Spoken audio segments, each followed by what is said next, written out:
I remember seeing a tweet online as I was deciding to watch the film Pengabdi Setan 2 that came out in 2022. There has been so much hype about the film on TikTok, which piqued my interest. The tweet mentioned how the film was so scary, but the fact that the Usta's character dies is even scarier for the person who tweeted it. This brings me to the topic of how religion and the religious figure has been woven into horror films produced in Malaysia and Indonesia. In this video essay, two franchises will be looked at. One is Munafik, which released films in 2016 and 2018, as well as Pengabdi Setan, which has films released in 2017 and 2022, a remake of the original released in 1980 during the New Order regime in Indonesia. I will argue that both films have to different degrees a form of dakwah or preaching done in its own ways. Kenapa? Takut.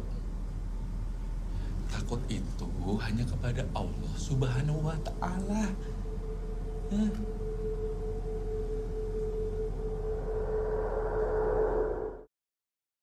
Pengabdi Setan focuses on the journey of a family to escape the horrors which has relation and came to the surface only after the death of their mother. It does not seem to have religion, in this instance Islam, as the main focus and savior point, rather the relationship and the resilience of the family. This is shown in both of the films released in the franchise. This is even solidified when in both films, the religious figure, the Ustaz, is shown to be unsuccessful in aiding the family. In the first film, the Ustaz was shown to be eventually a betrayal figure when he closed the door shut on the family who were escaping from the undead. This was after he found out that the family had indirectly led to the death of his son. The Ustaz in the second film dies at the hand of evil after doing his very best to protect and guide the characters through a tough time. For Munafik, both films had the male lead of an Ustaz, who is shown to be having difficulties in overcoming the grief from the death of his wife and son. This haunts and taunts him as he helps others who are in trouble and suffering from disturbances from evil forces. In both films of the franchise, he is shown to be triumphant eventually at the end by believing strongly in Islam and a higher power. إن ينصركم الله فلا غالب لكم وإن يخذلكم فمن ذا الذي ينصركم من بعده.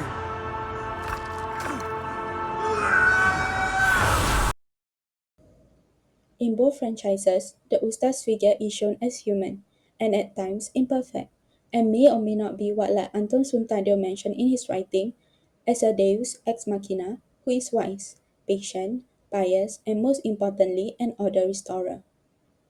The reason for the presence or absence of this important powerful religious figure in the film then differs. For the Pengabdi Setan remakes, it was said to be a satire of what is at the point of release a political environment where religion was seen to be made as a political commodity, an exploitation of religion and religious figures by politicians for their own purpose. Thus, the betrayal figure or the weakness of the Ustaz figure then could reflect this narrative that powerful figures may not be what they seem and deliver what they are supposed to. This then possibly explains why the narrative in the films regarding the Ustaz figure in Pengabdi Setan then differs than the Munafik films produced in Malaysia. Islam has been for a very long time has a stronghold in Malaysia and its politics. Thus, this may be a reason for the reflection of the strong, powerful, resilient Ustaz character in the films to reflect the political environment in Malaysia. I would say that these are a sort of form of dakwah as they do preach about the religion of Islam and how it can be as a source of help and solution in tough, horrifying times. But one will need to decipher the genuineness and truthfulness of religious figures who represent the religion, as after all, they are too humans, just like us.